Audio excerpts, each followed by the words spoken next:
Ya, oke, teman-teman sudah siap dimulai atau masih butuh waktu untuk persiapan?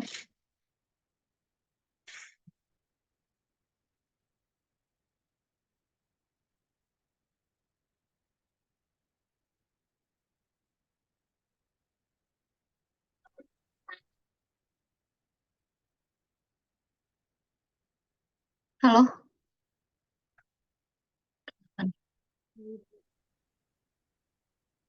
Oke, siap ya. Udah siap belum? Nunggu kalian siap dulu nih. Kok suaranya kurang jelas ya? Ya, kita mulai ya. Bismillahirrahmanirrahim. Assalamualaikum warahmatullahi wabarakatuh. Selamat pagi. Semoga sehat dan semangat ya, teman-teman. Masih semangat? Masih, Semangat, Bu. Bu. Masih, Bu. Semangat. Semangat. Kelas keberapa ini? Pertama, hari ini. Iya, pertama. Oke, pertama hari ini ya. Siap-siap ya teman-teman, hari ini akan ada sedikit hitung-hitungan ya. Sedikit hitung-hitungan. Kemarin kan sudah kita belajar tentang pengantar ekonomi teknik ya.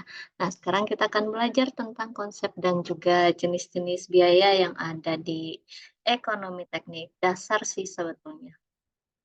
Dasarnya biaya. Tapi kalau untuk yang lainnya eh, tidak dijelaskan di ekonomi teknik, harusnya di analisis biaya nanti ya.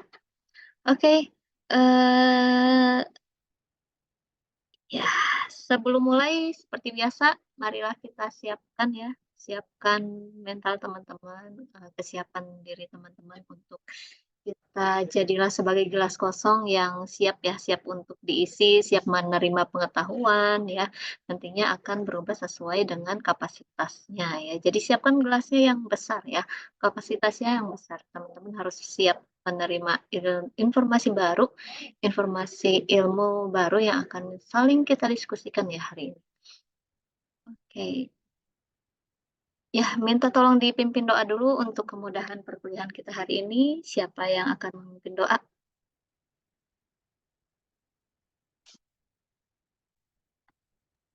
Kak. Dika. Dika dipanggil Nelly, Dika. Oke, boleh, boleh. Sebelum mulai pembelajaran, alangkah baik kita berdoa dulu agar diberi kelancaran. Berdoa dimulai.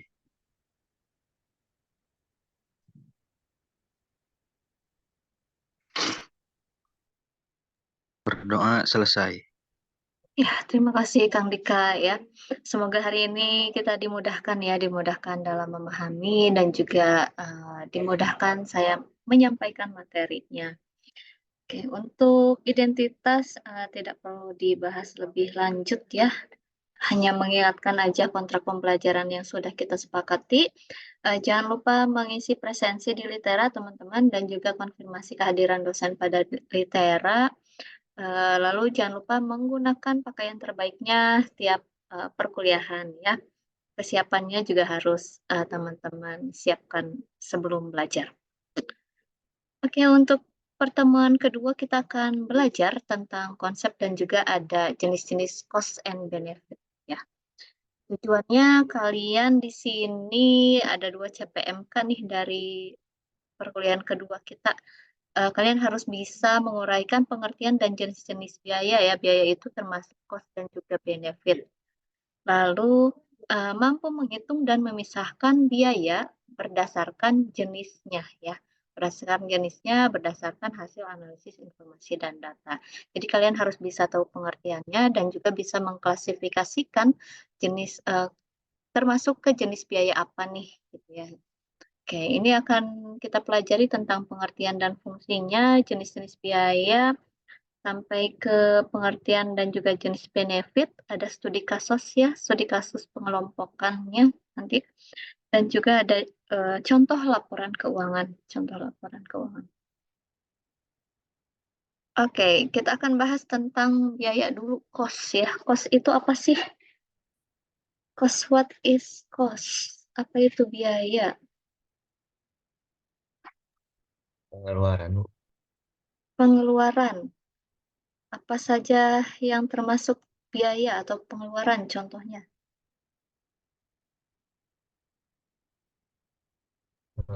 Kayak beri barang atau jasa Pembeli, gitu. pembelian barang dan juga jasa ya. Kalau kita sebagai konsumen ya kita pasti beli barang atau beli jasa ya.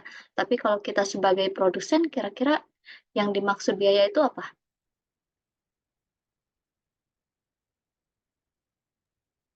Kalau kita Harga sebagai jualnya, Bu. harga jualnya, biaya harga jualnya. Terus apa lagi?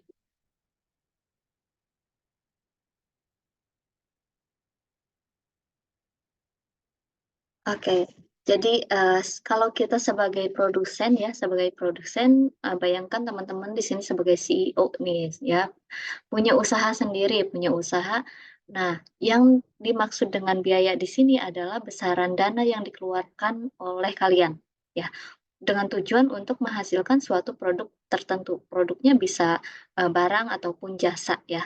Artinya apapun ya, apapun yang kalian keluarkan ya, jumlah uang apapun yang kalian keluarkan untuk memproduksi suatu produk ataupun jasa. Jadi beban pengeluarannya itu mencakup seluruh kebutuhan proses produksi sampai ke pemasaran. Misalkan untuk memproduksi satu sendal nih, satu sendal kalian butuh apa saja? Butuh bahan baku nggak? Kita harus Butuh, Bu. analisis Betul. dulu prosesnya ya. Ada proses produksinya berarti ya. Ada proses PPIC dari dulu PPIC, terus diproduksi, terus ada butuh marketing nggak? Butuh, Bu.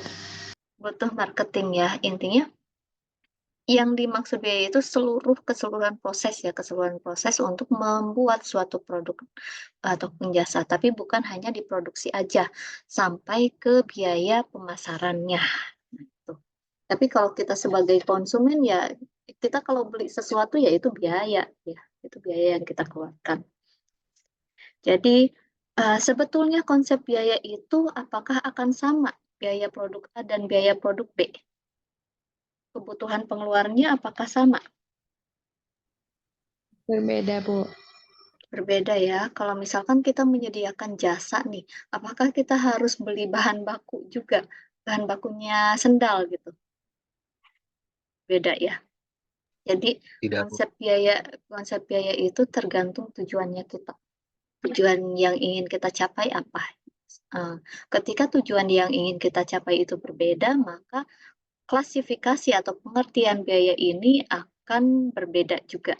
Jadi tidak akan sama ya. Kita harus tentukan tujuannya dulu, baru eh, baru yang disebut dengan pengelompokan biayanya itu akan berbeda. Jadi Dika punya usaha A misal, rival punya usaha B, konsep biayanya berbeda ya, tergantung tujuan masing-masing. Jadi tidak akan salah, tidak misalkan Dika mengelompokkan berdasarkan biaya eh, variabel dan biaya tetap ya, itu akan berbeda dengan usahanya rival. Tidak bisa loh kalau biaya saya dikelompokkan berdasarkan biaya tetap dan biaya variabel. Tapi bisanya biaya produksi dan biaya eh, pemasaran misalkan. Jadi itu akan berbeda ya klasifikasinya. Saya ingin sampaikan dulu konsepnya. Konsepnya dari biaya itu berbeda tiap tujuan yang berbeda. Nah ya, jadi menurut Riwayadi itu tujuan yang berbeda ini akan menandakan akan ada perbedaan dalam pengambilan keputusan. Eh, oh kalian, oke. Yang di OR deh, OR 1 atau apa sih program linear ya. Kalau tujuannya berbeda, cara untuk memecahkan masalahnya juga berbeda kan. Otomatis untuk pengambilan keputusannya juga berbeda dalam pengambilan keputusan. Nah, jadi suatu usaha itu tidak dapat mengaplikasikan suatu klasifikasi biaya saja untuk mengambil setiap keputusan yang ada di perusahaan karena setiap keputusan yang diambil memiliki tujuan yang berbeda-beda. Jadi bisa berbeda klasifikasi biayanya usaha A dan usaha B ya. Tidak bisa kita generalkan. Nah, kenapa sih kita harus tahu harus tahu apa saja biaya tersebut ya. Kenapa kira-kira kita harus tahu biaya yang kita keluarkan? Agar tidak rugi, Bu. Supaya tidak rugi ya, jadi, bisa tolak ukur untuk menentukan, margin profit tuh ya. Apalagi?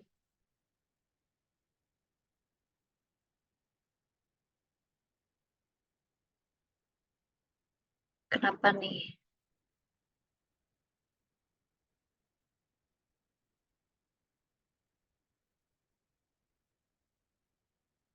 Kenapa nih kita harus tahu biaya, semua biaya yang kita keluarkan? Kalau kita tahu biaya yang kita keluarkan, bisa tahu harga jual jasa atau produk yang kita harus jual nggak sih?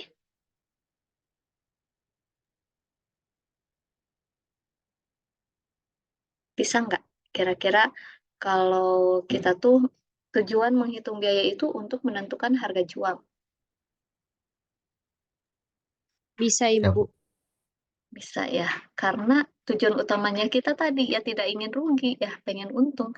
Jadi sehingga gimana caranya nih, berapa sih harga jualnya supaya kita itu tidak rugi ya, dengan semua modal yang sudah kita keluarkan. Jadi selain itu juga ya, untuk, ya menjamin lancarnya kegiatan operasional ya, tidak ada hambatan, tidak ada kekurangan biaya atau kekurangan bahan baku misal. Jadi kita bisa memprediksi, eee, semua biaya yang dikeluarkan atau dibutuhkan dalam suatu proses, bisnis tersebut ya. Terus kita juga bisa, nah tadi sebagai dasar perhitungan harga pokok penjualannya, HPP-nya berapa sih? Kita harus menjual produk itu satu piecesnya berapa sih kira-kira supaya tidak rugi dan misalkan kita ingin untungnya sekian gitu ya. Terus tadi supaya untuk, memperoleh keuntungan dan juga bisa jadi pedoman perencanaan pengeluaran berikutnya. Artinya kalau kita sudah tahu suatu biaya produksi yang kita keluarkan, ya, 1 bulan ini misalkan, ketika kita ingin menaikkan jumlah produk ya, menaikkan produk yang akan memperbanyak jumlah produk yang akan kita produksi, maka kita akan tahu biaya yang harus dikeluarkan. Jadi untuk memprediksi seluruh aspeknya sehingga kalau kita ingin menargetkan produksinya lebih banyak harus berapa sih biaya yang harus kita siapkan seperti itu. Jadi untuk perencanaan ya, perencanaan pengeluaran berikutnya. Oke. Nah, untuk klasifikasi biayanya ada dibagi jadi 5 ya, berdasarkan waktunya. Berdasarkan waktunya ada biaya historis, prediktif, dan juga aktual. Berdasarkan potensinya ada biaya peluang dan biaya hangus ya. Berdasarkan penggunaan ada biaya investasi, operasi, maintenance, dan berdasarkan produk ada fabrikasi dan komersial. Sedangkan volumenya ada biaya tetap ya, fixed cost atau biaya variabel. Nah, jadi tadi yang definisi atau konsep biaya tadi kan bisa berbeda, eee, sesuai dengan tujuan yang berbeda ya, sejalan dengan tujuan yang berbeda. Nah, di sini pengelompokan biaya masing-masing perusahaan itu tidak harus sama ya, tidak akan sama tergantung tujuannya, ya. Bisa jadi nanti yang Nelly itu pengelompokan biayanya berdasarkan ini penggunaan, ada biaya investasi, biaya operasi, dan biaya maintenance. Sedangkan, misalkan siapa lagi nih, Nola, berdasarkan volumenya, ada biaya tetap dan biaya tidak tetap. Tapi paling banyak digunakan kalau untuk usaha, produk ya, makanan, beverage gitu ya, food and beverage ini biasanya yang ini sih volume. Ada biaya tetap dan biaya variabel. Oke, di masing-masing kita akan bahas satu-satu ya tentang yang pertama berdasarkan waktunya, sorry. Berdasarkan waktunya ada 3 ya, ada biaya historis, biaya prediktif, dan biaya aktual. Kalau historis itu namanya juga historis sejarah, berarti dia biaya masa lalu ya, historical cost. Artinya secara real, telah dikeluarkan yang dibuktikan dengan catatan historis pengeluaran kegiatan ya. Ada catatannya nih, catatan pengeluarannya, secara yang lalu-lalu, yang dulu-dulu ini yang disebut dengan biaya historis ya. Lalu ada yang disebut biaya prediktif. Nah, kalau prediktif itu biaya, perkiraan ya, diperkirakan biayanya, predictive cost. Jadi perkiraan biaya yang akan dikeluarkan bila kegiatan itu dilaksanakan. Ada juga yang biaya aktual, aktual artinya biaya yang sebenarnya dikeluarkan. Jadi hasil prediksi dan juga aktual kan belum tentu sama ya.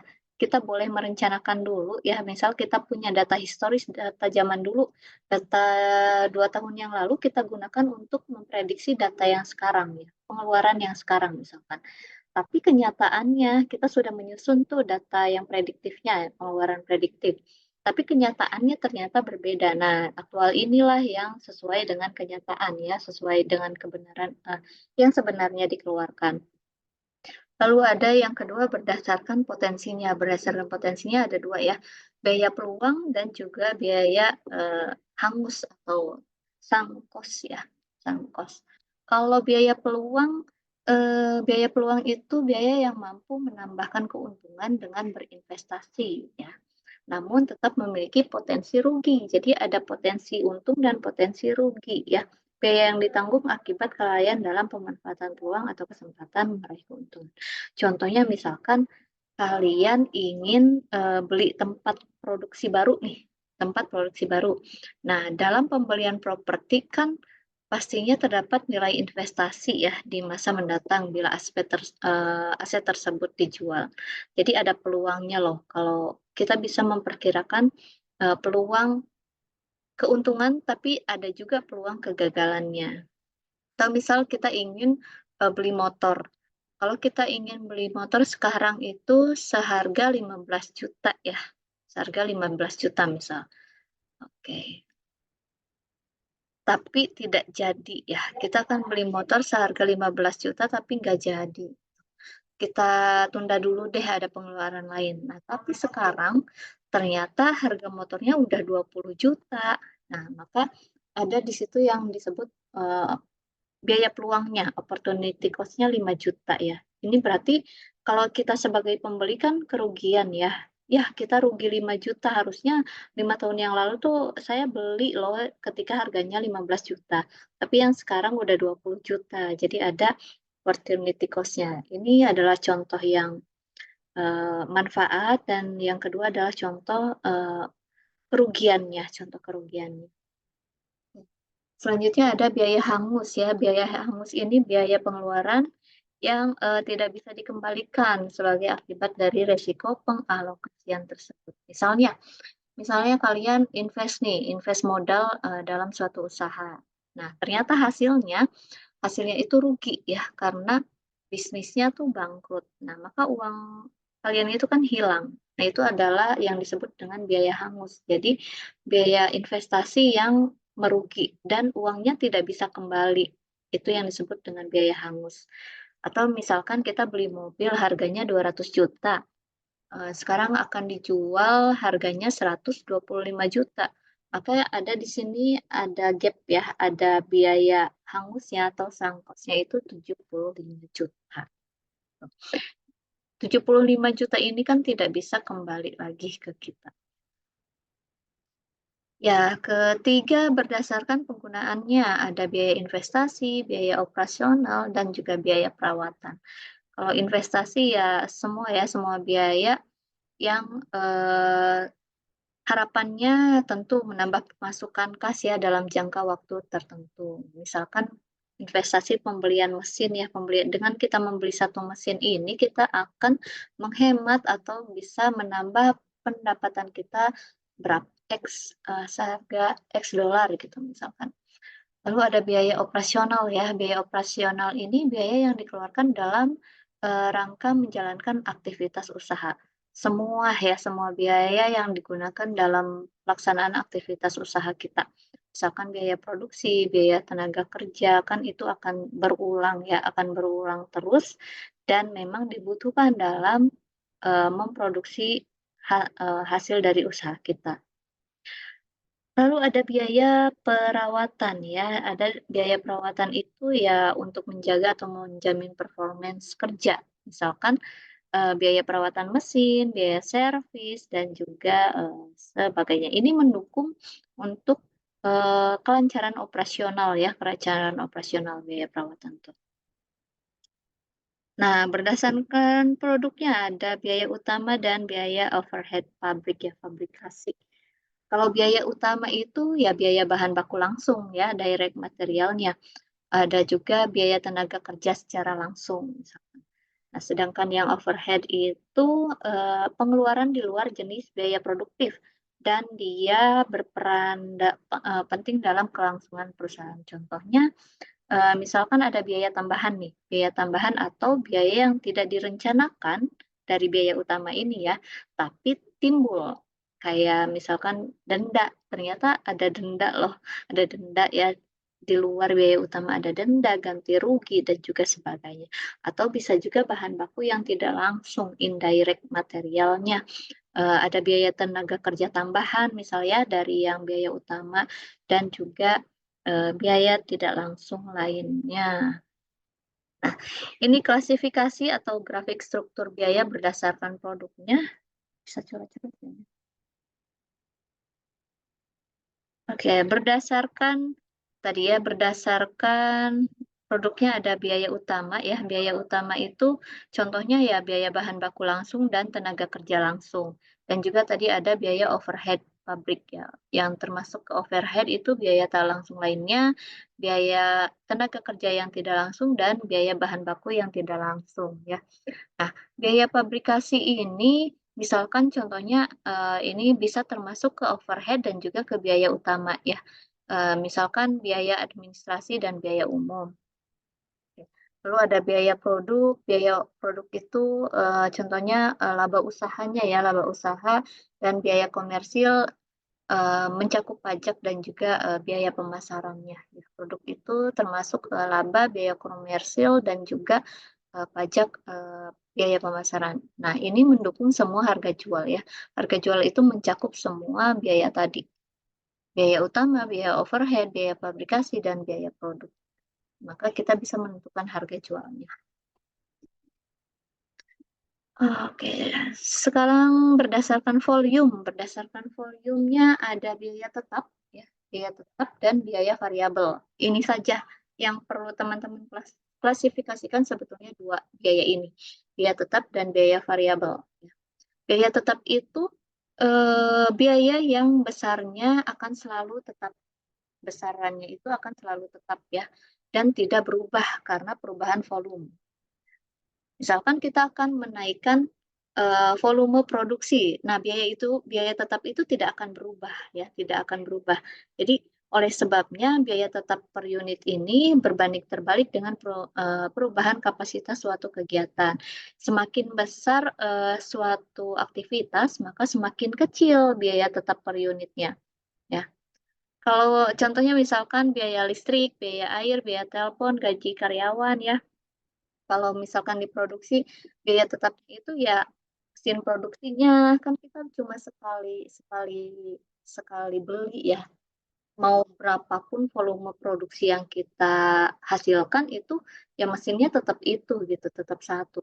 Terus misalkan biaya tetap lainnya adalah sewa lahan atau sewa ruko misalnya. Sewa ruko itu kan kita cuma sekali bayar nih dan tidak akan berubah karena perubahan volume ya. Itu yang termasuk biaya tetap. Terus contohnya lagi misalkan tenaga kerja. Tenaga kerja kita ya ada 5 orang, orang aja. Misalkan produk yang kita hasilkan itu si tenaga kerja itu diupah per bulan mau berapa banyak penjualan yang dia peroleh itu tidak mempengaruhi gaji pokok misalnya. Nah, gaji pokok ini yang termasuk biaya tetap ya. Atau biaya alat dan alat yang digunakan. Kalau bahan kan bisa berubah sesuai volume produksi ya, sesuai volume produksi. Jadi alat ini bisa klasifikasikan sebagai biaya tetap gitu.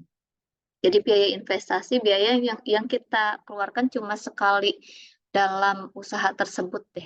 Atau misalkan dalam 1 tahun kita mengeluarkan biaya tetapnya segitu. Jadi tidak tergantung dari volume ya, volume ataupun aktivitas ya. Tidak dipengaruhi oleh volume dan juga aktivitas. Berbeda dengan biaya variabel.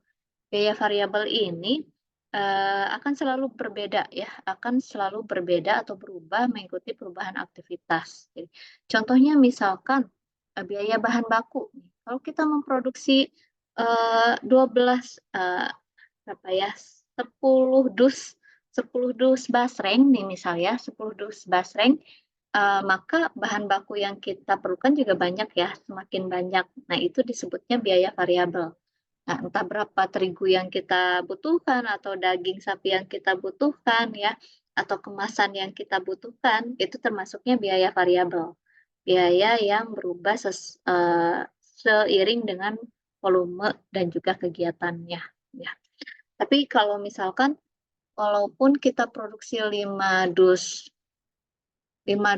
basreng atau 10 dus basreng, alat-alat yang kita gunakan kan sama ya. Jadi alat ini termasuk ke biaya tetap atau fixed cost. Sedangkan biaya variabelnya adalah biaya bahan baku produksinya. Oh ya, kita list lagi biaya bahan baku produksinya butuh apa saja untuk memproduksi basreng itu. Ya. Kalau campuran jangan diklasifikasikan ya, kalian harus bisa membedakan antara kedua ini, biaya tetap dan biaya variabel.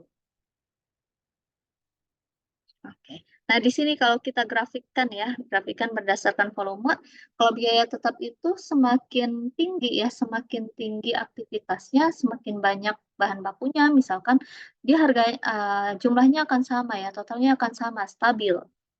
Tapi kalau yang biaya variabel itu semakin tinggi aktivitasnya, biaya yang kita butuhkan juga akan semakin tinggi ya.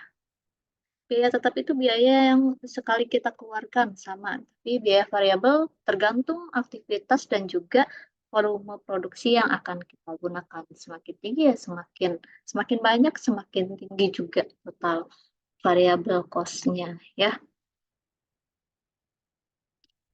Oke, kalau tadi kita pusing menghitung biaya pengeluaran ya, sekarang kita akan coba menghitung manfaat atau benefit ya. Benefit itu keuntungan, manfaat atau keuntungannya ya. Keuntungannya di sini ada beberapa jenis benefit ya, ada manfaat langsung, manfaat yang tidak langsung, manfaat tangible dan intangible.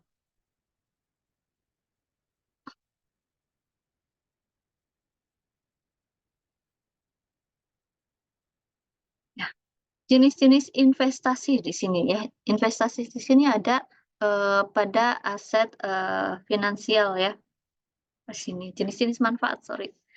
Jenis-jenis manfaat ada 4 tadi ya, manfaat langsung, manfaat tidak langsung, manfaat tangible, dan intangible. Kalau manfaat langsung ini adalah benefit-nya atau keuntungannya bisa kita langsung dapatkan, bisa kita langsung rasakan. Contohnya kalau misalkan ada pembangunan PLTA, kita kan bisa langsung mendapatkan menghasilkan listrik ya, bisa menikmati atau merasakan listriknya.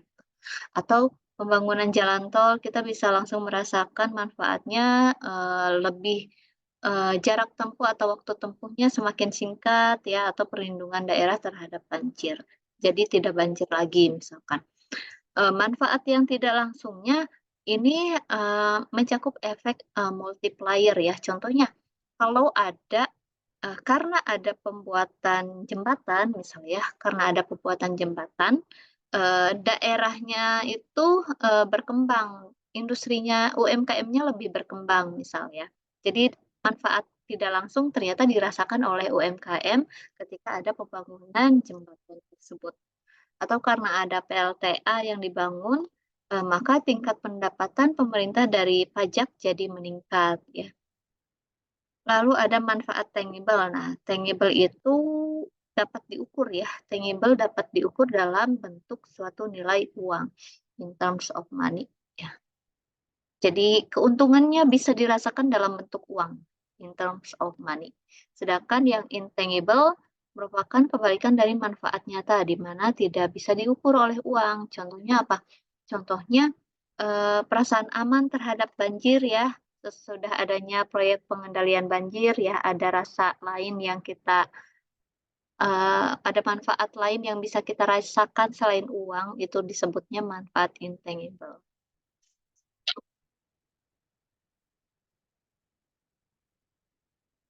Oke, ini berapa menit lagi ya? 5 menit lagi kayaknya masih cukup deh beberapa. Ya, ini nanti akan ada studi kasus bagaimana sih cara kita mengklasifikasikan biaya dan juga cost ya, cost and benefit maksudnya. Nah, di sini ada cara menentukan harga jual produk dulu. Saya ingin sharing beberapa cara menentukan harga jual produk ya. Ada yang disebut dengan markup ya, markup pricing artinya dia itu menghitung harga jual paling mudah dan juga sederhana ya. Jadi kita bisa menentukan harga jual dengan markup sesuai keinginan ya. Bedanya di sini sesuai keinginan. Rumusnya adalah jumlah modal yang kita keluarkan ditambah ya sesuaikan markup ataupun berapa sih tambahan keuntungan yang ingin kita peroleh. Misalkan di sini contohnya ini ya. Harga modalnya 56.000 nih untuk menjual sepasang sandal kayu tradisional ya 56.000.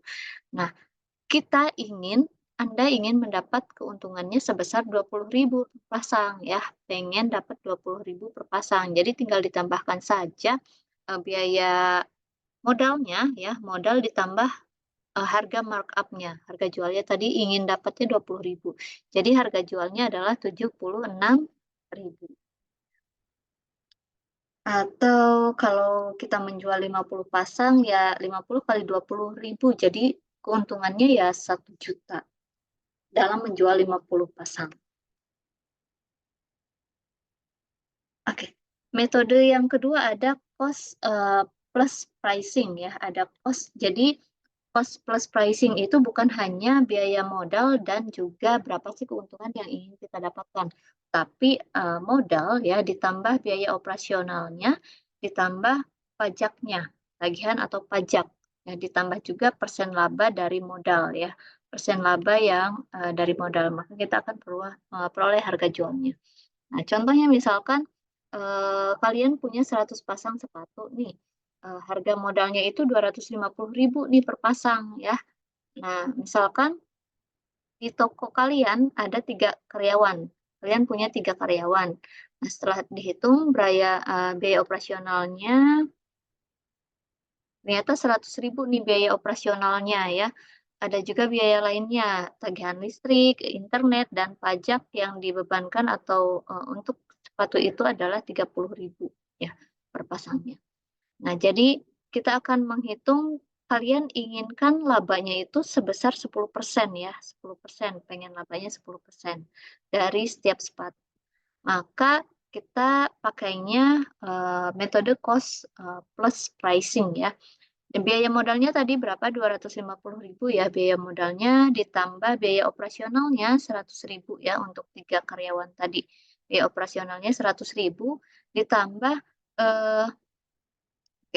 biaya tagihan lainnya ya, tagihan lainnya atau pajaknya 30.000 dan juga nah kalian ingin untungnya 10% ya. Jadi 10% dari modal. 10% dari modalnya 10% kali 250. Jadilah harga jualnya setelah dihitung adalah 405.000. Ya, berbeda dengan yang tadi ya. Yang tadi mah kita cuma menentukan berapa sih keuntungan yang ingin kita peroleh, tapi kalau yang metode cost plus pricing ini banyak komponen lain yang harus kita masukkan ya. Biaya operasional, biaya pajaknya ya, dan juga berapa laba yang kita inginkan. Cukup gak ya waktunya 1 menit lagi untuk membahas satu metode ini? Oke. Yang ketiga, kita coba aja kalau mati nanti masuk lagi ya. Yang ketiga ada metode manufacture suggested retail price. Ya, kalian pernah dengar HET nggak sih? HET. Pernah dengar HET nggak? Belum, Bu. Bu. Belum. Oke. HET itu adalah harga eceran tertinggi. Ya, harga eceran tertinggi artinya misalkan kalian ada perusahaan obat misalnya. Perusahaan obat. Kalian salah satu salesman di perusahaan obat tersebut. Nah, kalian itu kan harus menjual obat tersebut ke beberapa rumah sakit, apotek misalnya. Nah, jadi apotek, rumah sakit, dan lain sebagainya itu tidak perlu menentukan harga jualnya. ya, tapi harga jualnya sudah ditentukan oleh perusahaan kalian, ya, perusahaan kalian. Jadi kalau misalkan contohnya harga jual, misalkan obat ya, obat batuk tertulis HET-nya adalah terecer tertingginya 14.500 nih. Jadi penjual itu bisa menjual obat itu, di harga yang sama ya, tidak perlu pusing lagi mikirin harga jualnya berapa. Jadi harga jualnya sama ya, eee, atau sedikit di atas misalkan 15.000 boleh sedikit di atas dari harga yang sudah ditentukan dari HET-nya ini. Tapi jika ingin produknya lebih bersaing kan kalian masih bisa menggunakan harga yang ini ataupun di bawahnya dari harga HET ya, harga HET 14.000.